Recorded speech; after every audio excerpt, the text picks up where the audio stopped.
to True Crime Garage. Wherever you are, whatever you're doing, thanks for listening. I'm your host, Nick, and with me, as always, ladies and gentlemen, we have an honorary member of the Bills Mafia with us. Here is the captain. Yeah, it's good to be seen and good to see you. Thanks for listening. Thanks for telling a friend.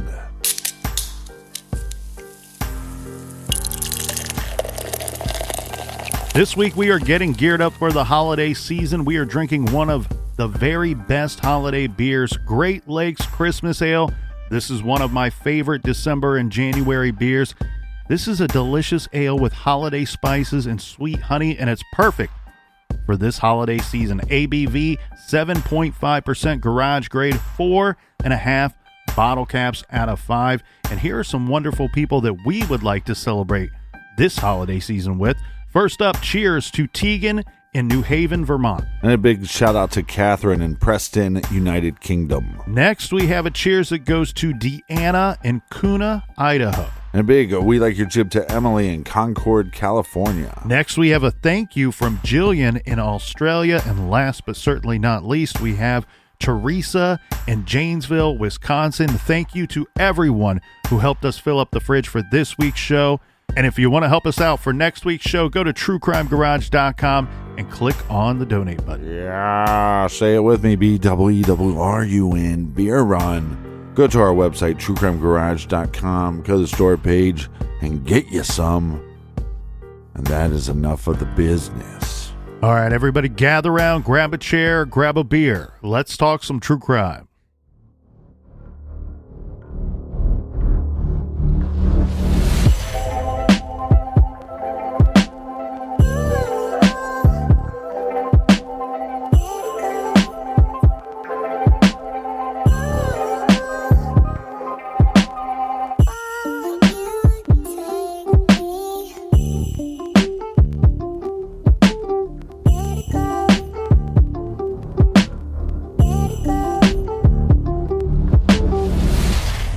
The family of a missing 28-year-old woman held a press conference today searching for answers. Paige Coffey has been missing for 9 months now.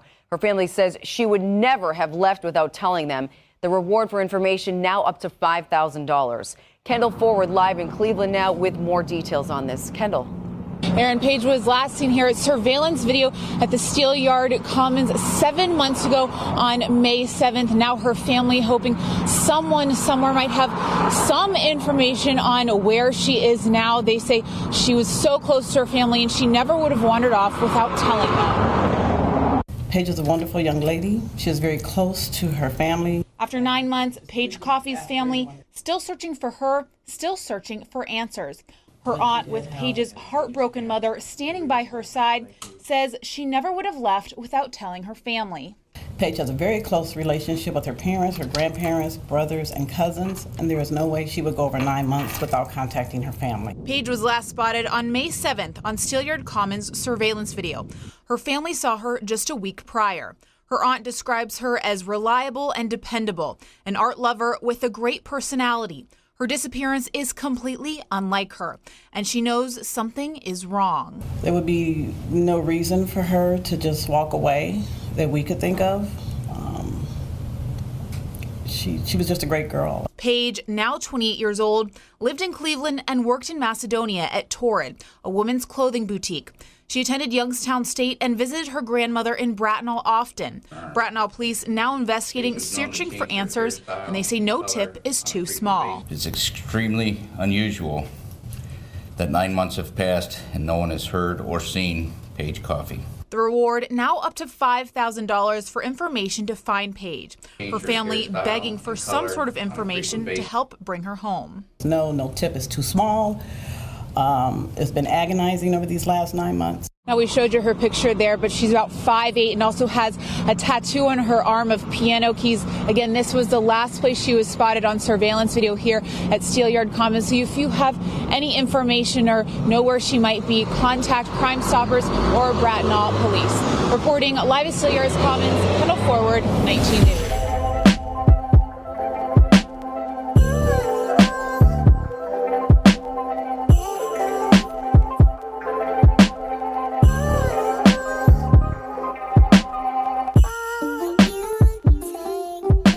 Paige Coffey is a young woman who grew up in the Cleveland, Ohio area. She graduated from Charles Brush High School in 2010 and enrolled at North Coast College. Paige wanted to study fashion merchandising, something that she loved and something that came naturally to her. She worked throughout her teens and 20s at various retail stores and women's fashion retailers, at least one that is located in the Steelyard Commons shopping area, which is in the greater Cleveland area. Paige is one of those young women who is always trying new hairstyles, experimenting with makeup, and wearing carefully curated outfits. Prolific selfies of her show a young woman who rarely smiles for the camera, yet looks as though she's enjoying herself. Paige is very close with her mother, her aunt, and her cousins. She spoke with them daily, if not several times a day. Her aunt says she is very artistic, outgoing, reliable, and dependable. Paige's mother, Trinetta Williamson, who we spoke with at length and who is the major source of information for this episode, said that Paige is super outgoing, a talker, someone who is friendly and bubbly. Mother and daughter share a loving relationship. They were very close. In 2012, when Paige was still young, she got married to someone who we will call T. Coffey. The two met in high school. Paige's mother, Trinetta, was against the marriage because she thought that the two were too young. She wanted Paige to focus on college and her career. Paige and T got hitched anyway and moved to Hawaii, where he was stationed with the Army. But the young couple struggled and the two high school sweethearts divorced. This in 2016. After the marriage, Paige was living back in the greater Cleveland area. Then in 2017, Paige met someone. She started dating Patrick Samar Mason Jr. He was in his mid-20s from the greater Cleveland area. They dated on and off for about 2 years. And this is where Trinetta says Paige started to change. According to Paige's mother, she could tell early on in this relationship that Patrick was pretty controlling. Yeah, Patrick goes by the nickname of PJ, so we will refer to him mostly as PJ throughout this episode.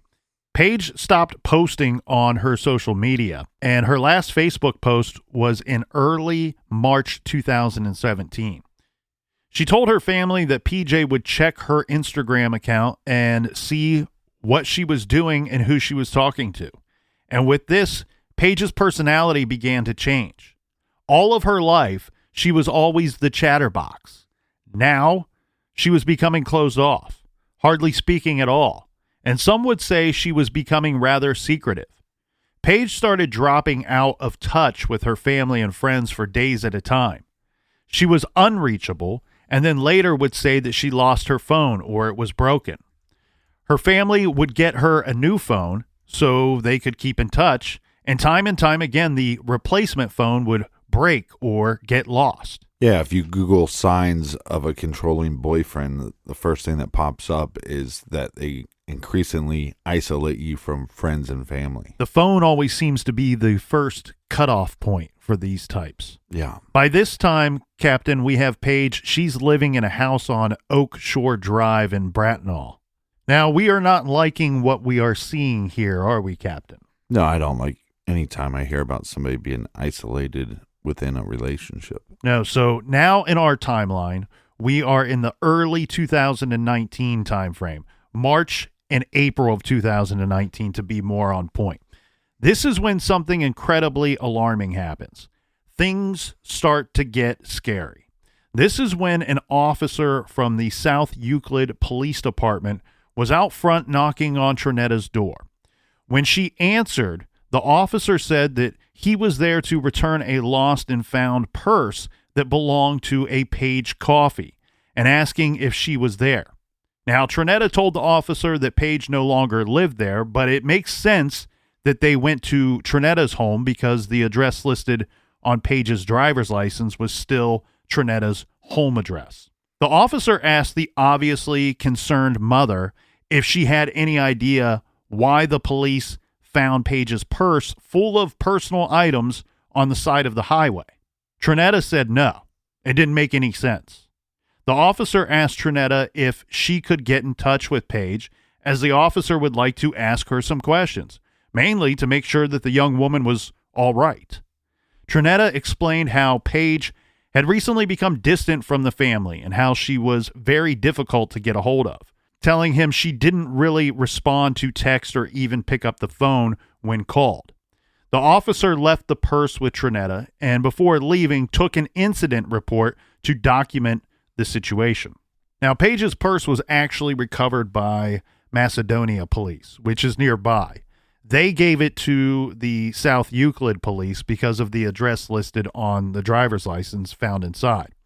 This making the situation even more of a big question mark for both police, but more importantly, Paige's family. So now, because of this whole weird purse thing, Paige's family is just perplexed and extremely concerned for Paige's well-being.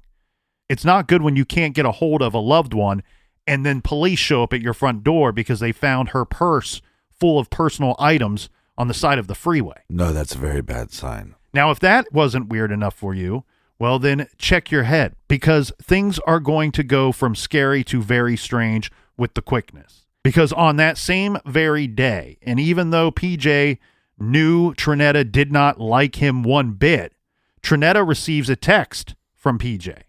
So PJ is texting Trinetta, and boy, does he have a story to tell.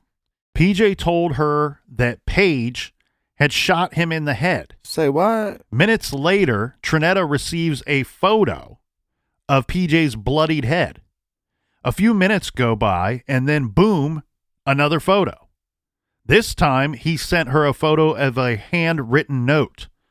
It's a note in Paige's handwriting, in which she is confessing to shooting PJ in the head. So now the police are involved once again regarding Paige. This is on the same day as the purse incident. The police intervened and ended up putting Paige in the hospital for a psych evaluation because she was completely hysterical. So, Captain, even though we have this note that appears to be Paige's handwriting, a note saying she shot PJ in the head, right, it looks like this whole incident is not so cut and dried. It's more complicated than that, and a little confusing to boot. It's a right palaver. One of the sergeants told Paige's family that he feared a murder-suicide was in the future for these two. Well, because these people are so abusive and controlling and they manipulate you, a lot of times you don't feel like there's any way out. Yeah, and it's not really clear exactly what happened here in this situation. Now, one thing that is fact is PJ actually had bullet fragments in his head, so he was shot. But so was his car. His car was shot up, so he was shot too, but no one was really for sure who actually fired those shots. The hospital would be a chance for Paige to get away from PJ and out of what is clearly a horrible situation. Even if she did shoot him in the head, which I don't think that she did, this is clearly not a good situation for anybody. Right. While in the hospital, Paige told her mom that PJ forced her to write the gunshot note at gunpoint. And we know that his car had been shot up. That portion of the story was on the news. And at least one eyewitness confirmed bullet holes on his vehicle. So it looks to me like PJ is in it with somebody else. He's got something else going on here, and he might be using this situation where he's already controlling this young woman who's in a, air quotes, relationship with him, and he's going to use her as the scapegoat for why he ends up shot, forcing her to write a note at gunpoint. Well, this is some wild shit. In April, Paige was released from the hospital. Now, she told her mom that she was trying to get away from PJ. And while it is unclear as to the details, it appears that the two eventually reconciled. And unfortunately, within a month, Paige would be gone. But there's some more interesting events leading up to her disappearance. This takes us to Tuesday, April 30th, 2019. This is when Paige asked her mother to give her a ride to Oakwood Village.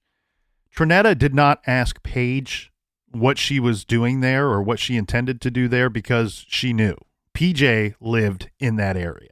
Paige knew that her mom did not approve of PJ's treatment of her and wanted to hear nothing about him. And of course, Trinetta was upset about the choices that Paige was making, and she let Paige know about it. Now, Paige got out of the car and walked away, and that's the last time Trinetta saw her daughter. The next day, Paige texted her mom, asking her to add $30 to a Cash App card. After the stay in the hospital, Paige was without a vehicle and without a job. It appears that the only thing she thought she had at that time was PJ and her mom. Unfortunately, for reasons we won't pretend to understand, it looks like she was choosing PJ. And because of this, she is becoming more and more isolated. And this was because PJ wanted her all to himself. Here's some proof from a series of texts we found, one between her friends that says, quote, Paige told me before he took her phone and didn't want her to have a job, he wants to make her life so shorty that she has no choice but to always need him. Yeah, he's a real piece of shit. On May 5th, Trinetta got a phone call from a work connection of Paige's who was trying to get in touch with her. She texted Paige to let her know this, but got no response. Police later told Trinetta that at this time, on May 5th, they verified that Paige and PJ were staying at a cheap motel in Copley Township near Akron, Ohio. Hotel motel. But they got evicted, and on the 6th, they left the motel. Police are going to tell Paige's mother, Trinetta, that on Monday, May 6th, she went to work with PJ. Right, so she's not working at this time. We know that. But PJ is working. He's a landscaper. And well, she was working at a boutique, right? Not after she got out of the hospital. Well, right, but this is another way to control her. Now she doesn't have her own money, and hey, we know that she loves fashion. We know that she wants to study fashion. What better place to learn about the business than a boutique? Well, separate her from anything that she loves. So what we do know is that they were together on this Monday, May 6th. Now, the following day, Tuesday, May 7th, police knew that PJ went to see his probation officer for a required check-in. They found surveillance footage of Paige and PJ together at a Home Depot in Steelyard Commons. This is a large shopping area in Cleveland. They each purchased something. Records show that Paige bought a candy bar and PJ bought a Snickers and some brake fluid. And they left the store together. Unfortunately, there are no surveillance cameras outside of the store that show where Paige and PJ went when they walked out. So no one really knows where they went after that or really what happened after that. Police say that Paige's phone pinged that evening. This is May 7th around 6 p.m. Now, police will not comment on the cell phone activity after that. The obvious inference here, Captain, is twofold for me. One, we know police have all of the cell phone science and information, which leads us to number two, that they are likely keeping this information hush-hush as it's crucial to their investigation and holds evidentiary value. Right. We have been told from Paige's family that after this, she never contacted her family again. And after the 7th of May, her phone went right to voicemail. She has never posted on social media since then, and law enforcement says that Paige Coffey has not used her social security number. She's not used her Cash App or card. She's not made any electronic payments. It seems like after this trip to the Home Depot, where we have them both on surveillance footage in the store together, poof, Paige is gone after that. Do we have a record of what her financial transactions were before then? Did she transfer money to PJ? I don't believe that she did so. Or if she did, they're just not reporting it. Correct. Her family and the police have that information. That's not information that we have. So who is this PJ, right? Who is this PJ character? We already said his real name is Patrick Samar Mason Jr. And I'm just taking a wild guess here, Captain, but I would be willing to bet all of the beer in the garage fridge that the Mason family are probably very thankful that this guy is not going by his birth name or throwing that last name of Mason around too much. In fact, if they are smart, well, then they won't have anything to do with him at all. Don't drop by here on Christmas, Patrick Samar Mason Jr. or PJ. The doors are closed. Now, this case has received virtually zero media attention, and so your boys here in the garage decided to step in. We dug up some background information on PJ because, well, federal court documents are publicly available. In 2020, Patrick Samar Mason Jr., or PJ, was 29 years old. He dropped out of high school after his junior year, but went on to get his GED and even had 2 semesters of college where he had an overall GPA of 3.0, surprisingly. Apparently, he had a psych evaluation at some point, and it was determined that, quote, though he has a number of mental health diagnoses, he is not intellectually disabled, end quote. But he has a lengthy criminal history dating back to when he was 17 years old. Right, so he's mediocre at school, but an overachiever at being a shitbag. His juvenile adjudications include a traffic-related offense, theft-related offenses, and failure to comply. He has 4 prior adult felony convictions involving burglary and robbery, and he has a misdemeanor convictions involving theft, domestic violence, and menacing. And to no one's surprise, PJ has been arrested for domestic violence toward the women that he has dated, this even prior to Paige. But it wasn't just pushing or shoving. Here is what the courts say. He was charged by Cleveland police for aggravated menacing on January 12th of 2017. The court record stated domestic violence high risk and a refer to a psych referral as well. A no contact order was issued in this situation, prohibiting PJ from having any contact from or with the victim, or better said, domestic violence survivor. Then on January 26th, 2017, PJ was again charged with domestic violence and also unlawful restraint. An arrest warrant was issued, and he was arrested on September 16th, so it looks like he was on the run for quite some time. PJ was found guilty and received a sentence of 180 days, 166 days suspended, 14 days credit for time served. In other words, all he got was probation. Yeah, slap on the wrist. This is surprising and horrifying because PJ already had a record. We found 3 separate arrests in 2011 in Cuyahoga County for burglary, theft, aggravated robbery, a firearm was used, and grand theft. He did about 10 months in prison for those charges. He was arrested in the same county in 2014 for complicity to burglary and obstructing official business. Usually that means like during the course of an investigation, he may have lied to the police or did something of that nature. Right. And he did time for those charges as well. Long story short here, Captain, PJ is and was bad news. And Paige was mixed up with him and had been withdrawing from her family and seemingly falling increasingly under PJ's control. She didn't tell her mother the worst of it, but Paige sent electronic messages to one of her friends telling her the things that PJ had done to her. Now, he is not named specifically in these messages, which we viewed, but her friend knew who Paige was talking about in these messages. And the messages say... implied. It was implied because they were obviously in a relationship. That's right. And the messages say, I'll read from the transcript here. The friend says, "Hey, mama, how you been, girly?" Paige replies, "Girl, shitty, but I'm a survivor." Friend says, "What's going on?" Paige replies, "I got a divorce 2 years ago, jumped into a relationship, got dogged and humiliated, then into another one where for 2 years he nearly killed me. I've been shot at, strangled, stabbed, beat, burnt, with milds, raped, and embarrassed, and I still tried to stay. I had to ask myself why. Just out of that now, so I'm trying to get my shit together." So based off of this here, Captain, it sounds like this is kind of fleshing out what we already knew was a terrible situation, but she's adding some horrific details to that.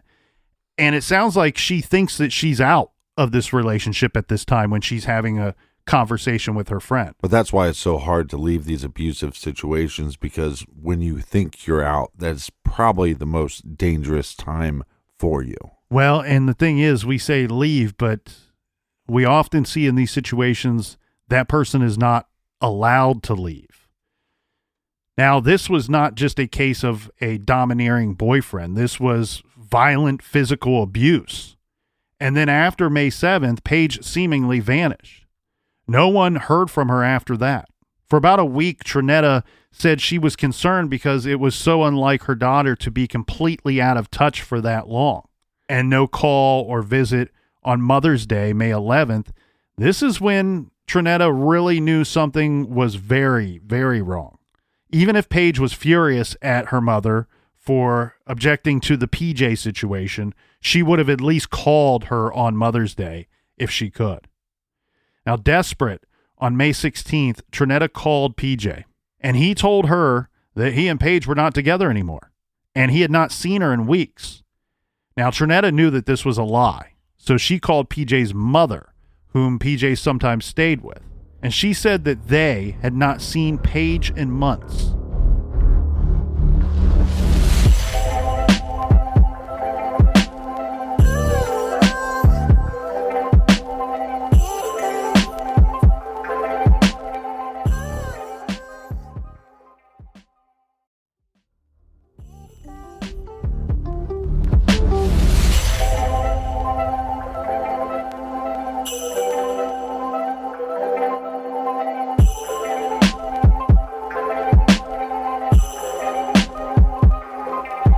All right, we are back. Cheers, mates. Cheers to you, Captain. Cheers to all the people in the back. On May 17th, Trinetta went to the Bratenahl Police Department and filed a missing persons report with the sergeant on duty.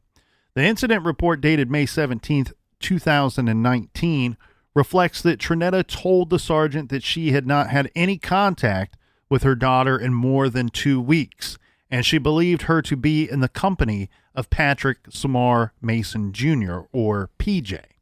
So Bratenahl Police took on the case, but noted in the report that there was friction between mother and daughter over the boyfriend. It also notes that Paige is bipolar and may be off of her meds.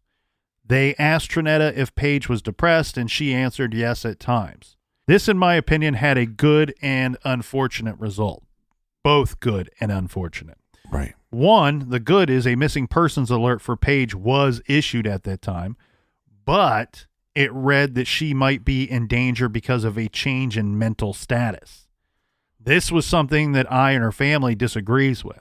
Even if Paige was struggling mentally, she would not have ever just dropped off of the face of the earth and stopped all contact with them. Then, frustrated about the total void of information about Paige and trying to get information out of PJ, Trinetta had her goddaughter Vanessa call PJ.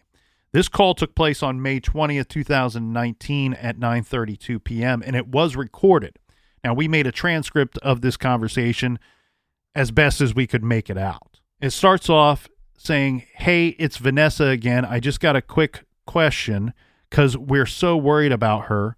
Where do you see her at the last time you seen her?" PJ's response is, "Left her downtown. Last time I seen her, I went to court. I was coming downtown."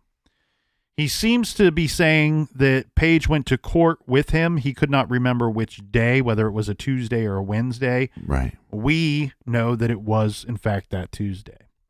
Vanessa then asked, "You went to court together?" PJ says, "No, I went to court, though." I can't quite make out everything he's saying there.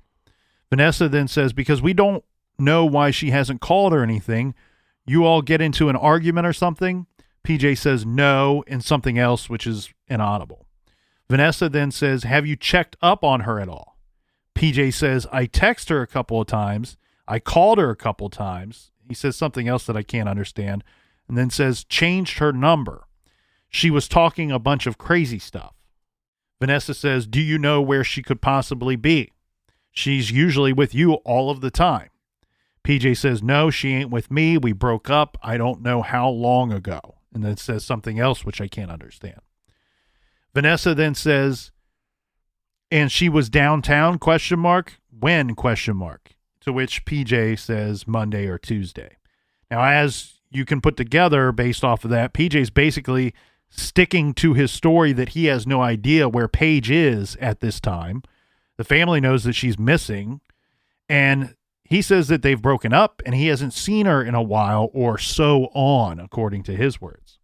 This despite the fact that the police have verified that Paige and PJ were together at the hotel, they were together at his work, and they were together at the Home Depot. So this takes place on that Sunday, Monday, and Tuesday, May 5th through May 7th of 2019. They're together. He claims we're not together. I don't know when it was that I last saw her. Boom, she disappears right after being with him. Well, the first red flag is that his memory is so fuzzy. I don't really remember. We broke up a while ago. Not really for sure. 9 months after Paige's disappearance, the FBI and the Bratenahl Police held a press conference to announce a $5,000 reward in exchange for information about Paige's whereabouts. Now, during the conference, the then Bratenahl Police Chief noted that it was unusual for Paige to be out of contact with her family and stated, quote, "Numerous investigative leads have been conducted, but to date, nothing has led to the location of Paige. We strongly believe that someone in this community has a vital piece of information that law enforcement needs," end quote. Despite this seemingly interested involvement by BPD, the chief made it clear that they were not 100% on board with foul play having befallen Paige. Right. He said that Paige actually lives in Cleveland, and the Bratenahl Police were just helping out because Paige's grandmother lives in Bratenahl. Oh, that's horseshit. The FBI was just assisting, he said. For all they know, Paige could be sitting on a beach. Actually, his words were, for all they know, Paige could be sitting on a sunny beach somewhere. I do want to point out a couple things here before we move on, that Bratenahl Police, if you watch that press conference, and this is very unfortunate, this takes place 9 months after she's been missing. So Yeah. if you could believe whatever you want the day or two after no one can get a hold of her. But after 9 months has gone by and she's not popped up or not returned to her family, you got to recognize that you're dealing with a serious situation. Now, could she be on a beach? I guess that's possible. Does anybody think that? No. So why he bothered to go out of his way to say that seems a little weird. And also saying that they're just helping out because Paige actually lives in Cleveland.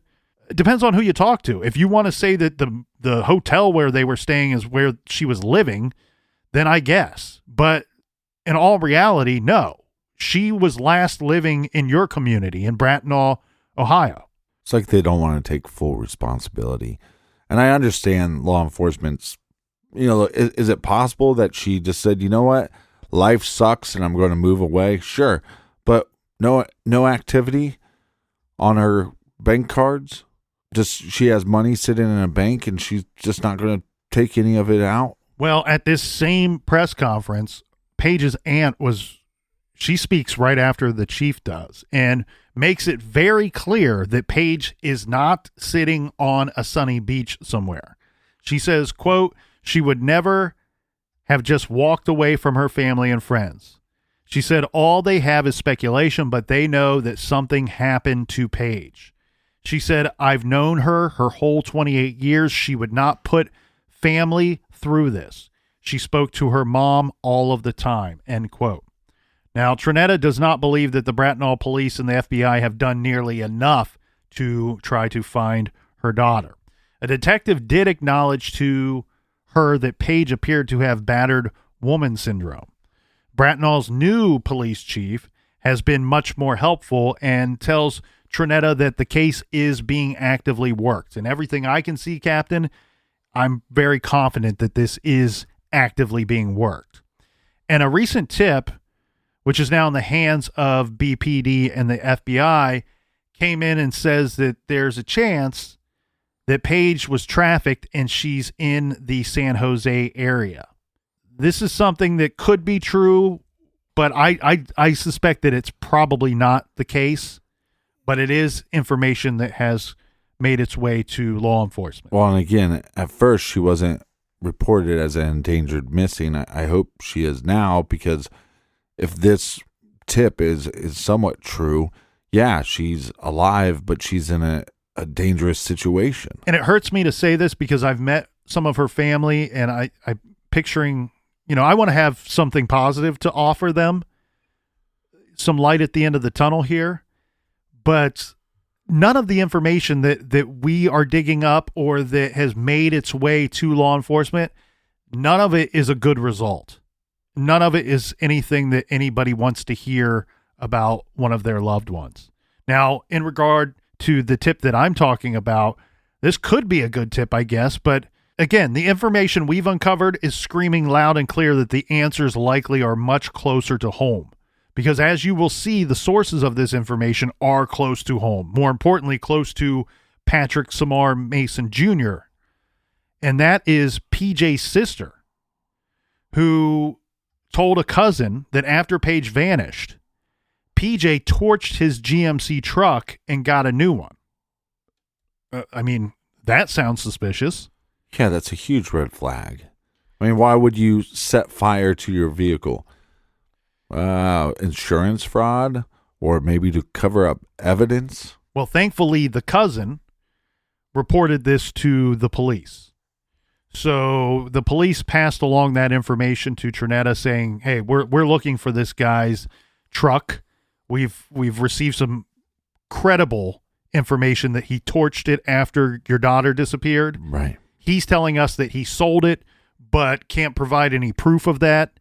And on top of that, there's no record of the sale of a vehicle with that VIN.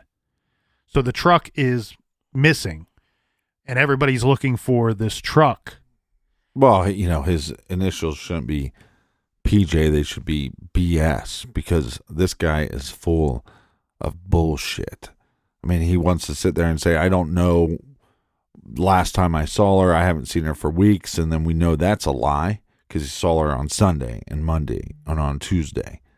And now he's saying, oh, yeah, I sold this vehicle, but there's no proof that he sold the vehicle. Just another bullshit lie. This guy's serving up horse shit sandwiches. Yeah. And I'm jumping out of the line, my friend. They stink. Stink. In November of 2020, Paige's family received communication from a man named Devon. This is PJ's half-brother. Well, I'm glad you're bringing this up, because let's be clear. This is PJ. Mr. BS himself. This is his family coming forward. They know what kind of creep this guy is, and they're coming forward with information. And that's what's going to solve this case, is them coming forward with information, friends of his, acquaintances of his. This guy has told somebody something. Well, and listen to this. This is Devon, again, a family member of PJ's, who's reaching out to Paige's family because he's concerned. And he says to the family, quote, I really wish the best for you all, and I really had deep feelings for Paige, and it's still bothering me that no one knows anything about her whereabouts. And then goes on to say, quote, last thing I heard about PJ is he was in Oakwood jail being held without bond for trying to choke out and smother the girl that he was with most recently, end quote. Let's be clear, this is a relationship that he took on after Paige is missing. It's not a relationship, it's a relationship. And he is locked up for now abusing this person. So this guy's got a history of violence, and he's got a history of domestic violence that doesn't seem to end. Now, this information that came forward from the half-brother was true. So he was locked up at that time, PJ was. And he found himself in federal court. This, again, about 9 months after Paige disappeared, PJ was arrested again, but this time with another young woman.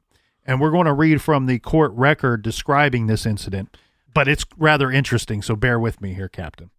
And it says, on January 29th, 2020, at approximately 2:39 p.m., officers and detectives of the Willoughby Hills Police Department responded to a call for two people passed out in a vehicle at the Bishop Shell gas station located at 2770 Bishop Road in Willoughby Hills, Ohio, which is in Lake County. Yeah, I actually know this area pretty well because I used to play at Willoughby Brewing Company. So shout out to those guys. Great beer, by the way. I wish we were sitting there right now. Mm-hmm. The car in question was parked next to the gas pumps with the engine turned off.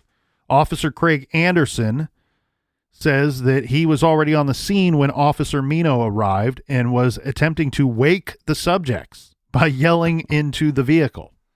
Wake up! Officer Anderson's police cruiser was parked in front of the vehicle. So if these two wake up and decide to take off, they're not going anywhere. What losers. Officer Mino says as he approached, he noticed that the windows were fogged up and he could barely make out the outline of the people inside. He could tell that we have a male seated in the passenger seat who's slumped to the right and a female who was in the driver's seat, and she's slumped to the left. Neither individual was moving. So using his baton, he's tapping on the window and, again, yelling into the vehicle, but both occupants remain unconscious and unresponsive. He says that he planned to break the window to gain entry to the vehicle because he believed that the occupants had overdosed on drugs or blacked out from alcohol. They could need medical assistance. Or died of stupidity. But forced entry ultimately proved unnecessary as the female in the driver's seat eventually sat up and she seemed to be partially conscious. At the officer's urging, she manages to unlock the door eventually. The officer Mino opened the passenger side door. He looked into the vehicle and observed Mason, we know as PJ, still unconscious. He says that he was breathing but was not responsive to efforts to try to wake him. The vehicle emitted a strong smell of alcohol. And Officer Mino observed that Mason's hand was over a black gun holster. Later, the officer testified that this was a red flag, that a weapon might be present in the vehicle. And he is heard on the video recording, they're recording this from the dash cam is recording this or body camera is recording this. You can hear the officer sharing his concerns with the others on the scene that we might have a gun in this vehicle. He says that he also noticed ammunition on the floor of the vehicle as well as an open container of gin located on the console. He continued to try to wake Mason, or PJ, and administered a sternal rub, which temporarily caused Mason to open his eyes before he fell unresponsive again. With the assistance of emergency medical technicians and the fire department personnel on the scene, the officer removed Mason from the vehicle and a gun dropped from his pants. Officer Mino took Mason to the ground to render aid as he verbally signaled that he had discovered a gun. This guy, PJ, is beyond a dirtbag.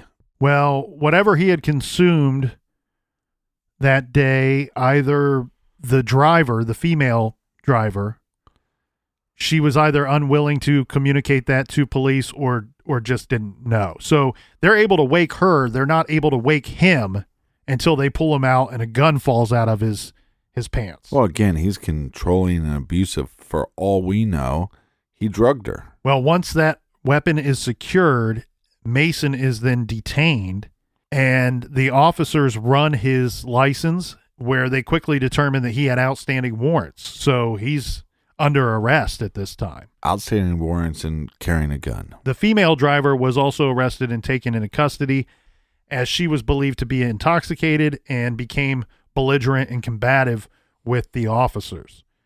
Because both of the vehicle's occupants were taken into custody, the vehicle was impounded. Well, in fairness to her, they did wake her up. Okay, so PJ is drunk and passed out at a gas station, and when police are able to wake him up, this gun falls from his pants. Smooth move, X-Lax. Mm-hmm. But here's the court record of the car's inventory, which I think you'll find interesting. An inventory of the contents of the vehicle and on Mason's person revealed a 30-round magazine, loose rounds of 9mm ammunition, a digital scale, an open bottle of Bombay dry gin, and a gun holster. The weapon was identified as a Taurus model PT-111 Millennium G2 9mm caliber pistol, serial number TJP22624.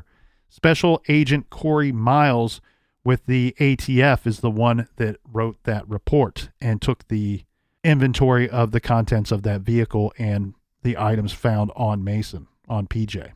So all of this was super bad for PJ, but good for the rest of us, right? Because we're going to lock this dude up. But not because PJ can't handle his liquor and was passed out in public. It was because as a multiple felon, he's prohibited from being in possession of a firearm. So PJ was initially charged in Lake County, Ohio for what will end up being federal gun charges. And this comes about after they do their due diligence. The police were able to show that the gun PJ was found with had crossed state lines, which gave the feds jurisdiction over this whole mess because PJ was in violation of laws prohibiting him from possessing a weapon that had been transported via interstate commerce. Yeah, and I believe once the feds get involved that you can tack on some years for this crime. A federal indictment against PJ was filed on April 22nd. The complaint upshot is that PJ violated federal laws against being a felon in possession of a firearm, and also specifically against felons convicted of domestic violence of possessing a firearm. The 2017 conviction for domestic violence served as a predicate offense for count 2 of the indictment. After his arrest, police searched PJ's house. According to Trinetta, they were looking for information on Paige's whereabouts as well, or looking for items belonging to Paige. Right. There they found one of Paige's cell phones. Now, investigators questioned PJ about this, but he's refused to discuss the phone. He's refused to discuss Paige with law enforcement. Yeah, because he's guilty of something. At PJ's initial court appearance, this took place on April 24th, he waived his right to a preliminary hearing. Now, the magistrate judge found that there was sufficient evidence to proceed, and the matter was bound over to the grand jury to determine whether there was probable cause to proceed to trial. Although the federal prosecutor requested that PJ be held without bond, the judge permitted PJ to be released on $20,000 unsecured bond. But there were conditions. PJ had to submit to the supervision of United States pretrial services, and he had to wear an electronic monitoring bracelet and abide by a curfew that precluded him from leaving his grandparents' residence after 6:30 p.m. and before 8 a.m. This guy is a known criminal. This guy is a known liar. You're going to give him any privilege? Shame on you. You know what's going to happen. Well, it didn't take long for PJ to violate the conditions of this bond. Of course not. Right. And a warrant was issued for his arrest.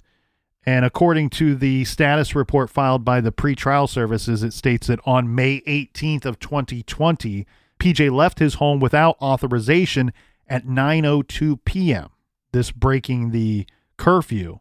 And the police were called by his grandparents. Again, kudos to his family for stepping in and alerting the police. Hey, he's not supposed to be out at this time. He's left our home. Hold on. The family should have spoke up at the trial and said, look, you don't set bond for this guy because nobody wants him on their property. We don't want him at our house. Yeah, why would you want to take the risk of that? He's abusive towards women. He's a liar. He's a scumbag. He's probably the reason why Paige is missing. Yeah, you don't want this scumbag at your house. Well, this is interesting, too. And this report also provided that the following day, PJ's sister and girlfriend went to the Oakwood Village Police Department making separate complaints about PJ. His girlfriend reported that PJ strangled her and placed a pillow over her face to prevent her from screaming. PJ's sister reported that he had been calling and threatening her. So he's continuing his dirty deeds, beating up women, and he's also threatening his own family, according to these complaints. Yeah, and that's why every individual that has talked to him or has information about Paige needs to come forward to law enforcement and tell them what they know about the scumbag. PJ was taken into custody on May 29th. The magistrate judge conducted a hearing to consider whether he should revoke PJ's bond and send him to jail while awaiting trial, or whether he should let PJ stay out on bond. And the judge decided to lock PJ up. Now, well, that's common sense. Right. Yeah. I could read for you, Captain, the paragraphs written by the judge and filed in the court records, but our friends out there in listener land and parts unknown, well, their poor little earballs will get bored and spit out their earbuds. But amongst other things, basically the judge is confirming what we in the courts seem to already know. Simply put, this chump exhibits a history of violence, and it's not safe to have him anywhere other than locked up. So good. Like we said, common sense. His bond is revoked, and he is now in the custody of the U.S. Marshals. PJ filed a motion to reinstate his bond and revoke the magistrate's order, basically appealing the decision. Motion denied. That makes 3 women now that we know of whom PJ has strangled or suffocated. Patrick Samar Mason Jr. is a danger to society and, as the captain says, a big piece of shit. And good news. With Mason sitting in the pen waiting for trial, the government didn't waste any time proceeding. At a pretrial hearing, PJ's attorney reported to his client that the government had presented a written proposed plea agreement. There was a lot of wrangling over this, but eventually the government agreed to basically reduce the base offense level charges, resulting in a bit less time for PJ. At a November 12, 2020 hearing, the government announced that it agreed that PJ's base offense level would result in a guideline range of 51 to 63 months prison time. Mason's attorney indicated that with that change, Mason would accept the plea agreement and enter a plea of guilty to count 2 of the indictment, and count 1 would be dropped, which is a gift for him. Again, they shouldn't go lenient on this guy at all. A known abuser of women, a known liar, a known criminal. Give him max time for everything. And not only that, Captain, there's evidence. There's things suggesting here that this man is much more guilty of things that he's never even been charged with. Right. So that should be all done, right? Well, not quite, because on February 10th of 2021, the court received a letter from PJ's attorney. This guy, I don't know how he got a 3.0 grade average for those 2 semesters. Maybe you got points just for showing up or something. Anyway, this letter is requesting that he wants to withdraw his guilty plea. So, oh yeah, I plead guilty. I admit that I'm guilty. You give me the sentence, and now you know what? I changed my mind. I'm not guilty anymore. Yeah. Well, again, it was a mistake to plead down the deal, anyways. They should hit him with more charges. Right. So, I mean, basically, this guy's full of it, and the court borrowed my beer goggles and saw right through his BS. Again, request denied. But it's sad. We all go through this life on our journey, and we're looking for somebody that makes us feel good about life, makes us feel good about ourselves. And sometimes these guys get involved with these women, and they're con men. And they talk a good little game, and then they start manipulating them, and they start, like I said, divide and conquer, separate them from their family. People deserve to be happy. People deserve to be in healthy relationships. If you feel that you're in an abusive relationship, look, I've never been in that kind of situation. I wouldn't even know where, to begin, other than to tell you that you deserve better than this. You deserve to be treated correctly. You deserve to be valued and taken care of. And if you feel like you're in a bad situation, call this number, 1-800-799-SAFE. That's 1-800-799-SAFE. And goodbye you, Captain, for putting that number out there. That is the domestic violence support line. If anybody out there listening needs some type of support, do not hesitate to call them. So in short, Captain, what we have here is PJ is in prison. Thank the Lord. He can't hurt anyone else, at least on the outside. And you can't pass out at any more gas stations. And you don't want to pass out in prison, from what I hear. Yeah. But what about Paige? And what about her family? What is her family supposed to do now? Again, the current chief of police at Bratenahl says the case is active, says the case is being worked. In a meeting with the FBI agents assigned to the case, unfortunately, they told her family that Paige is likely deceased. The question is anyone working to find her or find out what happened to her is what I want to know. And what about PJ? I think there's some other things going on with him. We said that, yes, he was charged by the feds for this gun charge. Yeah. But the FBI is still investigating him and seems to be involved in Paige Coffey's case as well. So what else is going on, or what else was he up to? We still don't know who shot up PJ's car or how he got shot. And what about his GMC truck that he torched after Paige vanished? Has anyone subpoenaed PJ's phone records to see where he was in the hours and days after the Home Depot outing on May 7th, 2019? Yeah. We have Paige's cell phone information, and law enforcement has that. And again, they're very tight-lipped on some of that information that they have. But have they looked into PJ's phone records? That's what you want to look at here. Or have they looked at his employer's records to see if he missed any work after the 7th of May? Will we ever have answers to all of these questions? Yeah, I'd be very interested to see if they subpoenaed his cell phone records, not so much for him calling people, but maybe GPS on his phone. And did he go to a field somewhere or a wooded area to possibly dispose of a body? These are serious questions, or that's what I would be interested to know if they have received this information. And again, I believe this case will be solved, and it'll be by somebody that has talked to PJ, whether that's a friend or acquaintance or a family member. He told somebody something, because he's a known liar, and he's probably lied so much that he can't even stop himself from lying, and he's going to get caught in one of those lies. Well, and we've already seen that some of his family turn in information and pass along information to the proper channels. I feel like we need some more of that family to come forward. That, as you pointed out, I think there's somebody out there that knows something. Somebody can fill in some of these blanks here. And again, we've met Paige's family. They're lovely people. They're wonderful people. We wish them the very best. This is not a good situation at all, and there's not a whole lot of hope here, but they deserve to have some answers. Now, Paige is described as 5 foot 8 inches tall, 230 pounds, with brown eyes and black hair. She has a tattoo of piano keys on her arm. Anyone with any information at all, please call 216-622-6842.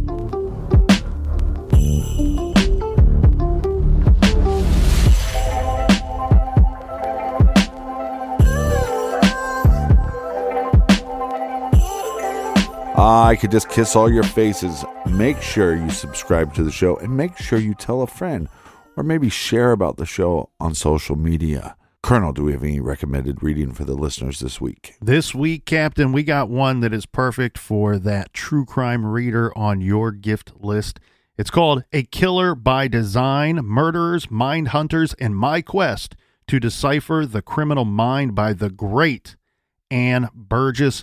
Anybody that watches the Netflix show Mindhunter will know who I'm talking about. The great Ann Burgess has a new book coming out just in time for Christmas. That's called A Killer by Design, Murderers, Mind Hunters, and My Quest to Decipher the Criminal Mind.